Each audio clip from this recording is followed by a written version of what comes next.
O frio era a primeira coisa. Antes da luz cinzenta que se infiltrava pelas frestas da cabana improvisada, antes do som do vento a assobiar nas rochas, vinha o frio. Era uma presença física, uma criatura invisível que se aninhava nos seus ossos e se recusava a sair.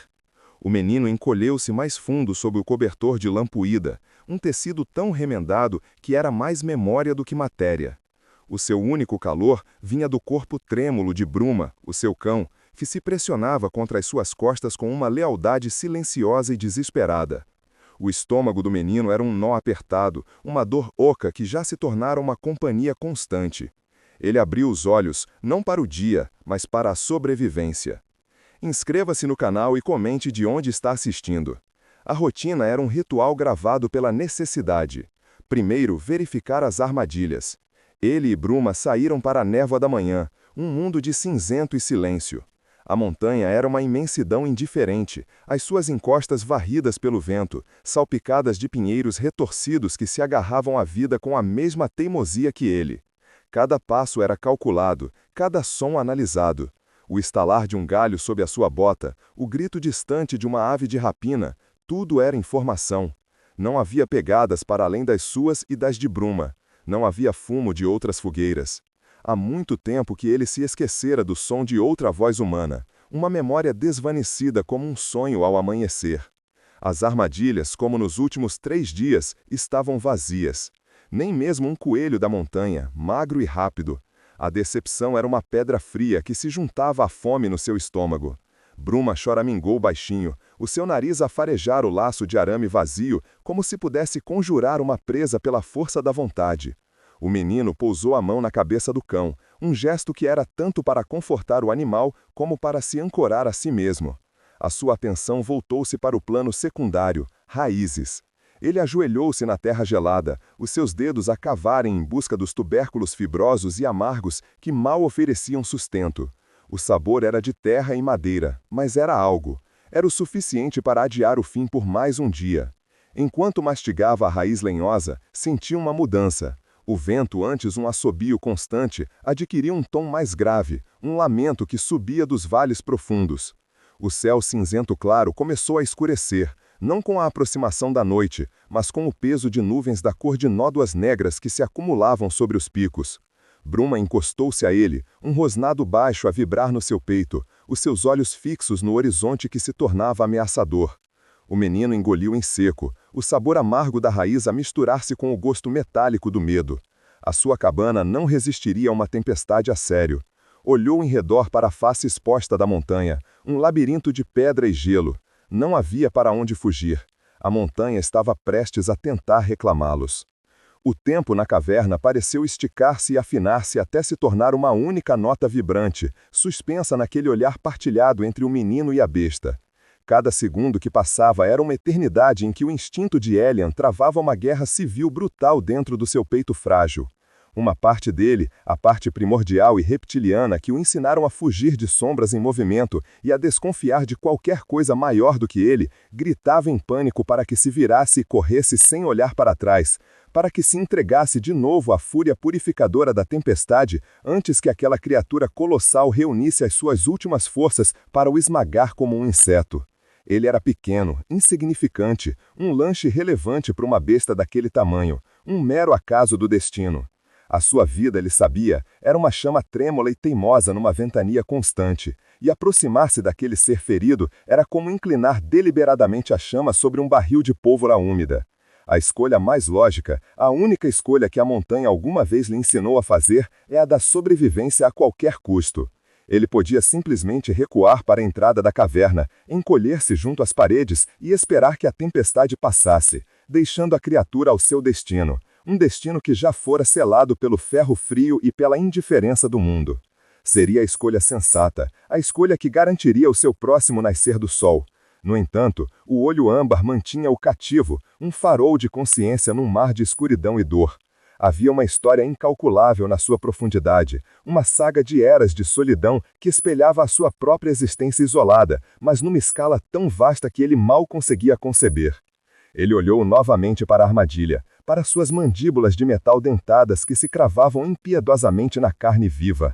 Era um objeto do seu mundo, do mundo dos homens que viviam nos vales, com sua engenhosidade cruel e o seu desprezo absoluto por aquilo que não compreendiam ou não podiam controlar.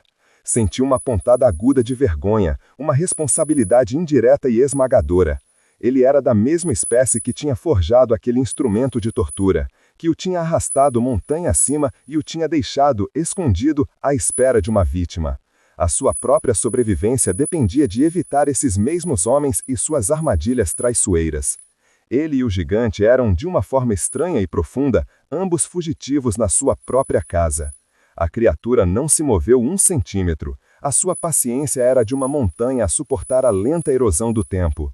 Era como se lhe estivesse a dar a escolha, a reconhecer o medo paralisante do menino e a permitir-lhe, com uma dignidade inimaginável, tomar a sua própria decisão. Com o coração a martelar contra as costelas como um pássaro enjaulado a tentar quebrar as suas grades, Elian fez algo que desafiava toda a lógica da sobrevivência que a montanha lhe gravara na alma. Deslizou lentamente a sua pequena mochila de couro puído dos ombros e colocou-a no chão com um cuidado deliberado e reverente, como se estivesse a fazer uma oferenda num altar antigo. Cada movimento era lento, telegrafado, calculado para não assustar o ser que o observava com uma intensidade imóvel. O som do couro a roçar na pedra do chão foi o único som na caverna, um ruído profano na quietude sagrada. Ele ajoelhou-se, os joelhos a estalarem com frio e atenção, e abriu a mochila. O conteúdo era o resumo patético da sua existência miserável. Um pedaço de carne seca de cabra, duro como madeira e salgado ao ponto de queimar a língua. Um odre de pele meio cheio de água da nascente, que agora sabia a couro e a frio. A sua faca de sílex, a sua única ferramenta e arma, com o gume cuidadosamente afiado. E uma pequena lata de metal amoldada, manchada de ferrugem nas bordas. Com os dedos a tremer, abriu a lata. Lá dentro repousava uma pomada de um verde escuro e profundo, feita de gordura de texugo, folhas de consolda pacientemente mastigadas e agulhas de pinheiro moídas até se tornarem um pó fino. Era o seu bem mais precioso, um remédio que levara semanas a preparar, um conhecimento passado não por palavras, mas por memórias fragmentadas de uma vida anterior. Usava-a para tratar os seus próprios cortes, os arranhões das rochas, as queimaduras do fogo mal controlado. Representava calorias preciosas gastas na sua recolha, riscos corridos em encostas perigosas, tempo que poderia ter sido usado a procurar comida. Havia o suficiente para talvez 2 ou 3 aplicações nos seus próprios ferimentos. Usá-la numa criatura daquele tamanho, numa ferida daquela magnitude, seria como tentar apagar um incêndio florestal com um copo de água. Um gesto fútil, um desperdício catastrófico de recursos vitais.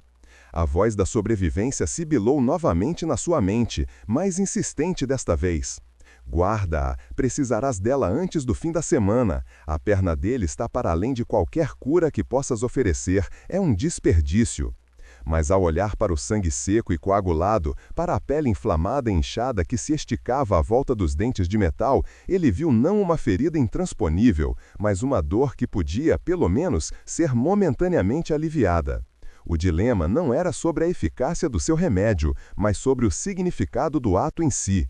Seria um ato de dar quando ele não tinha absolutamente nada. Um ato de compaixão num mundo que só lhe ensinara a atirar para sobreviver. Ele pegou na lata, a sua superfície fria e metálica, um contraponto estranho à decisão quente e irrevogável que se formava no seu peito. Levantou o olhar do seu tesouro miserável para o gigante, erguendo ligeiramente a lata para que a luz trêmula da lanterna a apanhasse, fazendo-a brilhar na escuridão. Era um sinal, uma oferta, uma pergunta sem palavras. Não te vou magoar, sussurrou ele, as palavras a serem absorvidas pela imensidão da caverna, mais para convencer a si mesmo do que para tranquilizar a criatura. O gigante observou o pequeno objeto brilhante na mão do menino. A sua cabeça enorme, que parecia esculpida em pedra e musgo, inclinou-se ligeiramente para o lado, um movimento quase imperceptível que transmitia uma curiosidade ponderada e antiga. Um som baixo e profundo emanou do seu peito, não o lamento de antes, mas um murmúrio interrogativo, um ronronar que era tão profundo e ressonante que Elian o sentiu mais como uma vibração no chão de pedra do que como um som no ar. Foi uma resposta, um reconhecimento, um consentimento. A criatura estava a comunicar, não com palavras, mas com a linguagem primordial do som, da intenção e da confiança. Elian sentiu uma onda de coragem, frágil como vidro, mas real, a percorrer o seu corpo. Ele não estava lidando com uma besta irracional movida apenas pela dor. Estava lidando com outra mente, uma mente antiga e sitiada pela crueldade. Levantou-se lentamente, a lata de pomada numa mão, a lanterna na outra. Cada passo que deu em direção ao gigante foi como atravessar um abismo de medo primordial. O ar ficava mais denso a cada centímetro, o cheiro de pelo molhado, de terra úmida e de sangue velho a tornar-se avassalador, quase sufocante. Ele conseguia ver os detalhes com uma clareza terrível agora, os músculos a contraírem sem espasmos sob a pele com cada respiração dolorosa, o pelo emaranhado e colado à volta da ferida pela mistura de sangue e linfa, a forma como os dentes da armadilha tinham desaparecido completamente na carne inchada e de cor doentia. A brutalidade do ferimento era nauseabunda, mas ele forçou-se a olhar, a não desviar o rosto, a reconhecer a totalidade do sofrimento que estava à sua frente. Era uma forma de respeito, uma forma de honrar a dor da criatura. A uma distância de um braço da perna ferida, ele parou. O tamanho da criatura era esmagador de perto, uma geografia de carne e osso. A sua perna era um pilar, um tronco de uma árvore ancestral, e ele era uma formiga ao lado, insignificante e vulnerável. Se a criatura se assustasse, um único espasmo de dor ou medo poderia acabar com a sua vida num instante. Ele ajoelhou-se novamente, o som dos seus joelhos a raspar na areia soando absurdamente alto. Colocou a lanterna no chão, posicionando-a cuidadosamente de forma a que a sua luz iluminasse a cena grotesca. O gigante permaneceu perfeitamente imóvel, a sua respiração superficial, o único movimento no seu corpo imenso. Era um ato de confiança tão monumental que Elian sentiu o peso daquela responsabilidade nos seus ombros. A criatura estava a permitir que este pequeno e frágil ser se aproximasse do seu ponto de maior vulnerabilidade, da fonte da sua agonia. Elian abriu a lata de pomada. O cheiro resinoso do pinheiro e o aroma terroso e doce da consolda encheram o ar, um pequeno bolsão de cura no meio do fedor da podridão da ferida. Ele mergulhou 2 dedos na pomada fria e gordurosa. Olhou uma última vez para o olho âmbar, procurando qualquer sinal de hesitação, qualquer lampejo de agressão. Não encontrou nenhum. Apenas uma espera calma, paciente e expectante. Ele estendeu a mão, os seus dedos manchados de verde a tremerem incontrolavelmente, não só de frio, mas de uma mistura de medo e reverência. A sua pequena mão, com as suas unhas sujas e calos de uma vida de luta, parecia absurdamente pequena e pálida contra a imensidão escura do membro do gigante. O espaço entre a ponta dos seus dedos e a pele febril da criatura parecia ter quilômetros de comprimento, um vazio cheio de dúvida, medo e uma esperança aterrorizante e frágil. Com o fôlego preso na garganta, ele fechou esse espaço, o seu toque o início de algo que mudaria tudo. O primeiro contato foi elétrico, um choque que percorreu ambos. No instante em que as pontas dos dedos de Elian, cobertas pela pomada fria, roçaram no pelo áspero e febril perto da borda da ferida, um tremor violento percorreu o corpo maciço do gigante. Foi um espasmo involuntário de dor e surpresa, uma onda de músculo que fez o chão vibrar sobre os joelhos de Elian e quase o derrubou. O menino recuou por instinto, o seu coração a saltar para a garganta, esperando um golpe, um rugido de fúria. O gigante soltou um gemido profundo e gutural, um som de pura agonia arrancado das suas profundezas. Por um segundo aterrorizante, Elian acreditou que tinha cometido um erro fatal, que a dor o tinha enlouquecido e que agora se viraria contra ele. A cabeça maciça da criatura, que estivera imóvel, começou a mover-se, erguendo-se lentamente da sua posição de descanso, a sua sombra a cair sobre o menino como uma mortalha escura. Mas a cabeça maciça não se virou contra ele. Em vez disso, depois daquele tremor inicial de agonia, ela baixou lentamente, um gesto de submissão e confiança tão profundo que roubou o fôlego de Elian. O olho âmbar piscou uma vez, devagar, e o lamento cessou, substituído por uma respiração ofegante e controlada. O gigante estava suportando a dor, permitindo seu toque. O que eu deveria fazer? A pergunta ecoou no silêncio da sua mente. Fugir era o instinto, a lição gravada em cada cicatriz e em cada noite faminta. Mas abandonar esta criatura ao seu sofrimento parecia uma traição, não apenas a ela, mas a uma parte de si mesmo que se recusava a morrer. Ele olhou para a ferida, depois para o olho que o observava, e a sua escolha tornou-se clara. A compaixão, uma âncora mais forte que o medo, manteve-o ali, de joelhos, na presença daquele ser antigo. Com uma determinação nascida da empatia, Elian mergulhou novamente os dedos na pomada. Desta vez, o seu toque foi mais firme, mais seguro. Ele começou a espalhar o bálsamo frio e resinoso sobre a pele febril e inchada que rodeava os dentes de metal da armadilha. Para limpar a área, rasgou uma tira do forro já gasto da sua própria túnica, um sacrifício de calor contra o frio da montanha que ele fez sem hesitação. Cada movimento era um sussurro silencioso de conforto, uma promessa de que não estava ali para magoar. O cheiro de pinheiro e consolda lutava contra o odor acre da ferida, criando uma pequena bolha de cura no meio da dor. O gigante permaneceu imóvel, a sua imensa paciência um testemunho da sua vontade de acreditar na intenção daquele pequeno ser. Quando terminou de aplicar toda a pomada que ousou gastar, Elian recuou, sentindo-se pequeno e impotente novamente. O que mais podia ele fazer? Foi então que o gigante se moveu, não com dor, mas com propósito. O seu braço livre, um membro que parecia esculpido na própria rocha da montanha, ergueu-se lentamente. Elian encolheu-se, mas o braço passou por cima dele. A mão colossal, com dedos como troncos caídos, pousou suavemente contra a parede da caverna, bloqueando parcialmente a entrada. Não era uma ameaça, era um escudo, um gesto protetor que o abrigava do vento que ainda se infiltrava pela abertura. O ar na caverna pareceu aquecer instantaneamente. Já não era um covil de monstro, mas um santuário partilhado. A tempestade uivava lá fora, impotente contra a nova aliança formada na escuridão. Um silêncio profundo e confortável instalou-se entre o menino e o gigante, uma comunicação que transcendia qualquer palavra.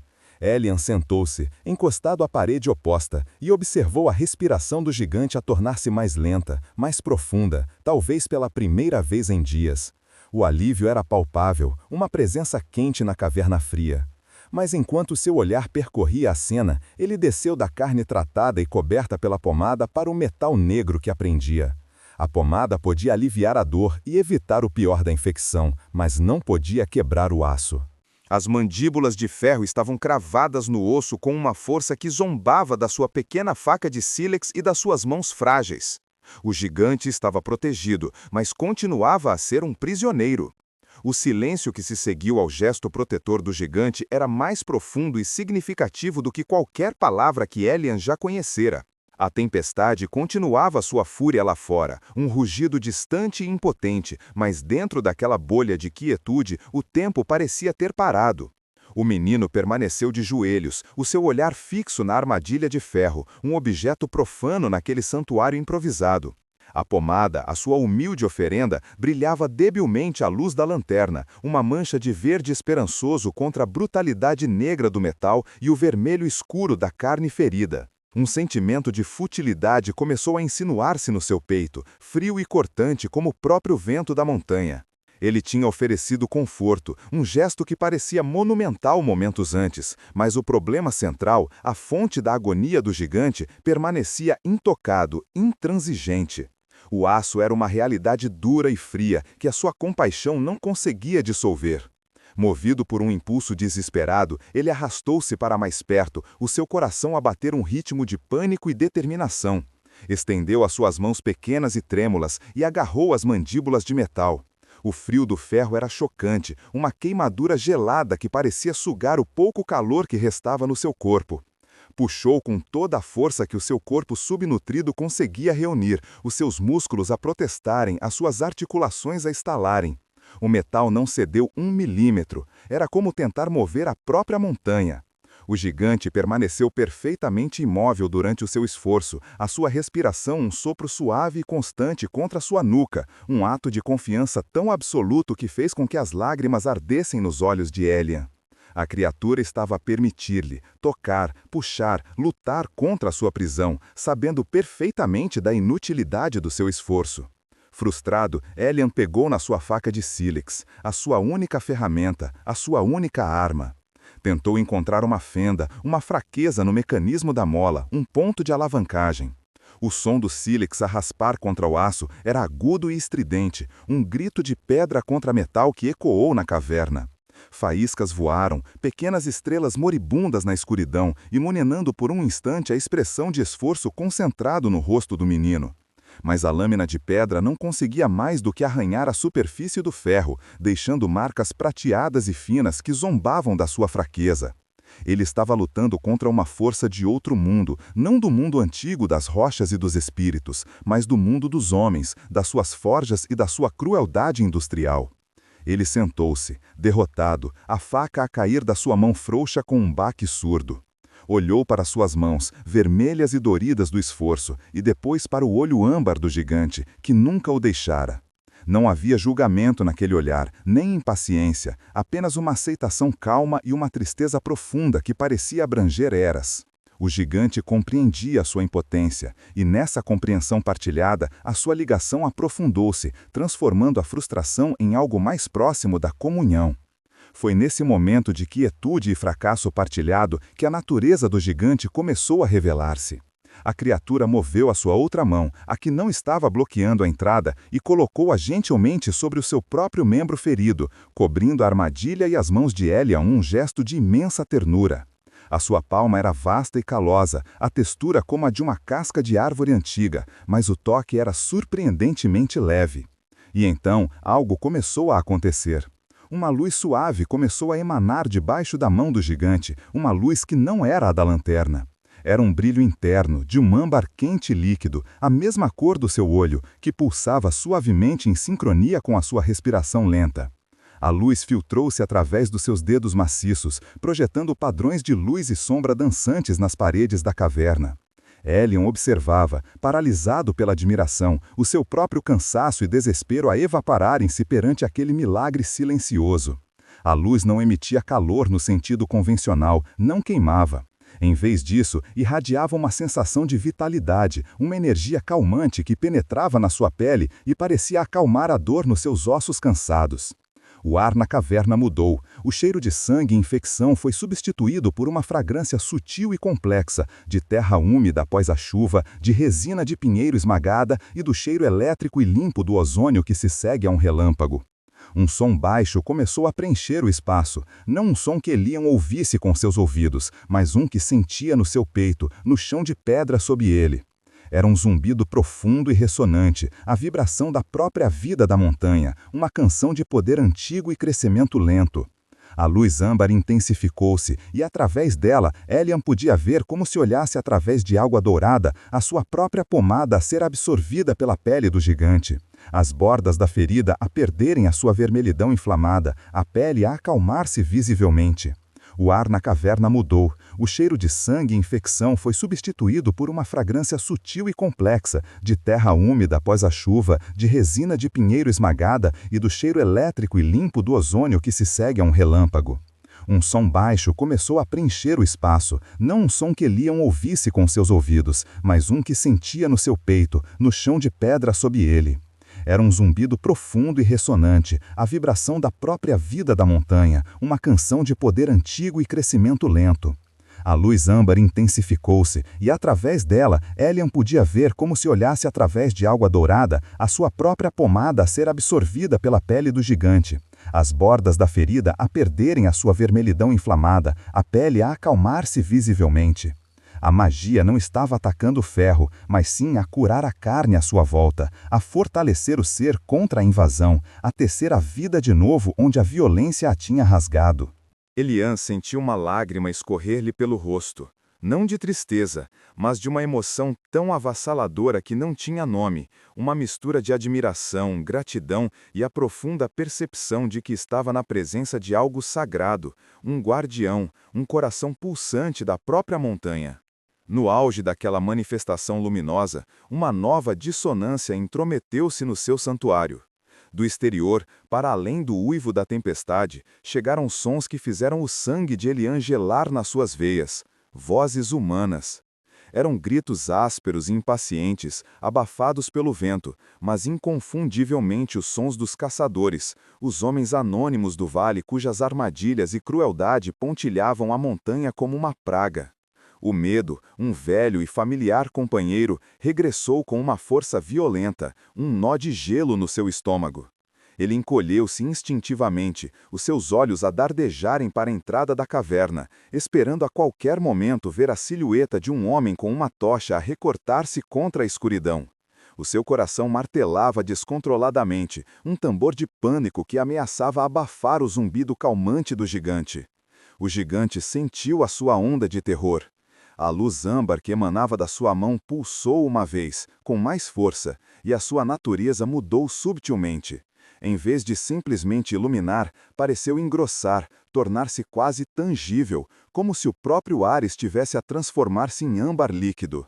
O zumbido ressonante aprofundou-se, e as sombras na caverna deixaram de dançar. Em vez disso, esticaram-se e fundiram-se, cobrindo as paredes com padrões que se moviam e fluíam como musgo a crescer em câmara rápida.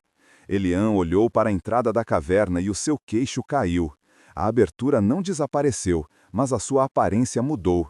A luz da tempestade que se filtrava parecia dobrar-se, contorcer-se, e a rocha à volta da entrada parecia ondular, as suas texturas a misturarem-se e reformarem-se até que, para qualquer observador exterior, não haveria qualquer caverna, apenas uma parede contínua e ininterrupta de granito molhado.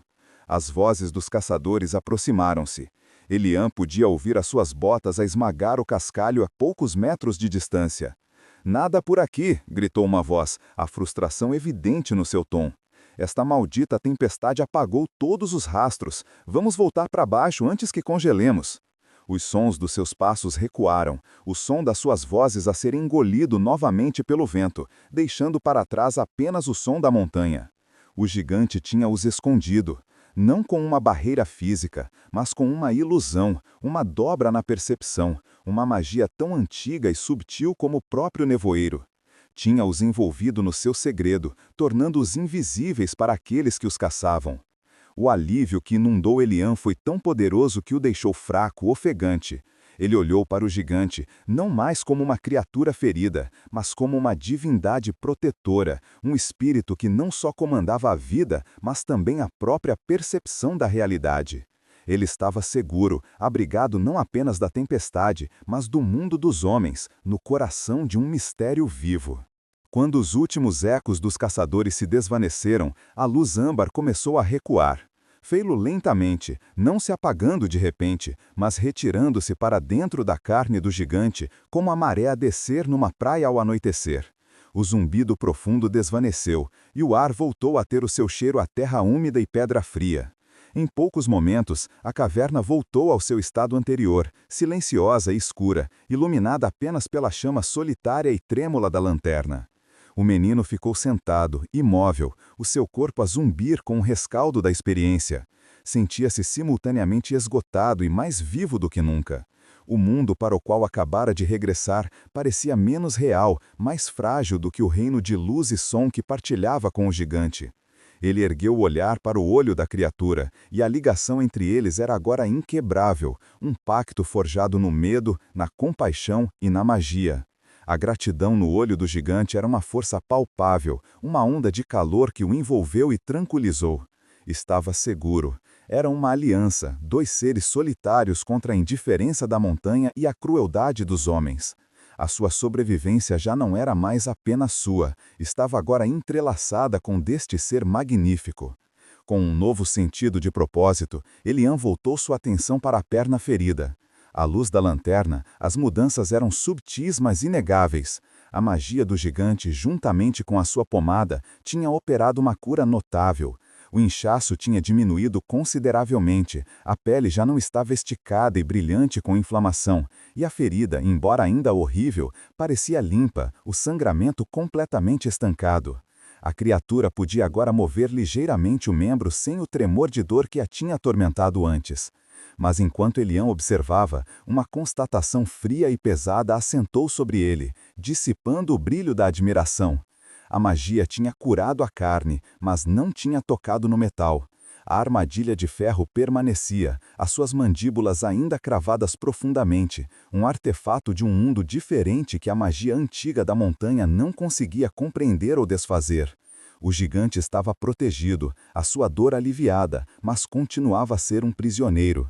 A sua magia era da vida, da ilusão e da resistência passiva, não a da força bruta e da destruição. Para quebrar o aço, seria necessária uma força de outro tipo.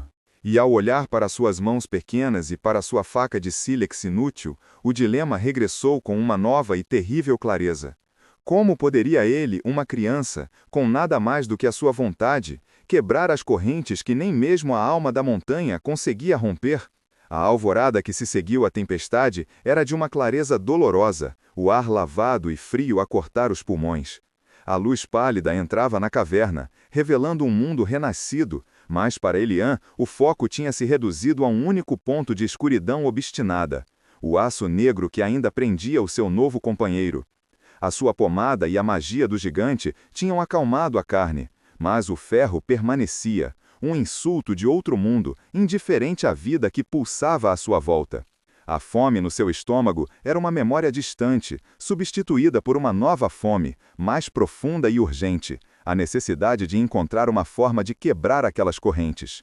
A sua existência já não era um ciclo de armadilhas vazias e raízes amargas. Tinha se tornado uma missão singular, um propósito tão pesado e inabalável como a própria montanha. O gigante moveu-se, o seu corpo maciço a deslocar-se com um esforço monumental. O som do metal a raspar na pedra foi um gemido de agonia que ecoou no coração de Elian. A criatura olhou para ele. O seu olho âmbar não continha mais súplica, mas sim uma pergunta silenciosa e uma direção. A sua cabeça enorme virou-se para a boca da caverna, e depois para um caminho descendente que Elian sempre evitara.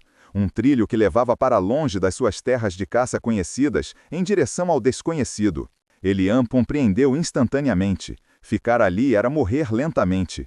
Ele juntou as suas poucas posses, a faca de sílex, a lata de pomada vazia, o odre de couro, e enfiou-as na sua mochila. A sua antiga vida, um casulo frágil de solidão, foi deixada para trás sem um olhar de despedida. Saíram para a luz fria da manhã, uma trindade improvável contra a imensidão da paisagem. O gigante cocheava pesadamente, cada passo um testemunho de dor suportado com uma dignidade antiga. O arrastar da armadilha uma percussão sombria para sua viagem. Bruma, o cão, trotava ao lado de Elian, o seu corpo tenso não com medo, mas com uma vigilância protetora, a sua lealdade transferida sem esforço para esta nova e estranha dinâmica de matilha. Para Elian, a montanha transformou-se. As encostas que antes eram barreiras hostis tornaram-se agora páginas de um mapa por descobrir. O vento já não sussurrava ameaças de isolamento, mas sim a promessa de um destino partilhado. Ele já não era uma criança a fugir do mundo. Era um companheiro de viagem, parte de algo infinitamente maior do que ele. Não sabiam para onde iam, apenas que a resposta não estava nas alturas desoladas. A solução para o aço teria de ser encontrada no mundo dos homens que o forjaram, ou talvez num lugar ainda mais antigo, escondido nos vales profundos. O caminho seria longo, e o mundo vasto e indiferente, mas pela primeira vez na sua vida, Elian não caminhava sozinho. E isso ele percebeu enquanto dava o primeiro passo para longe de tudo que conhecia, era o único abrigo de que realmente precisava. A sua jornada pela sobrevivência tinha terminado, a sua busca por libertação estava apenas a começar.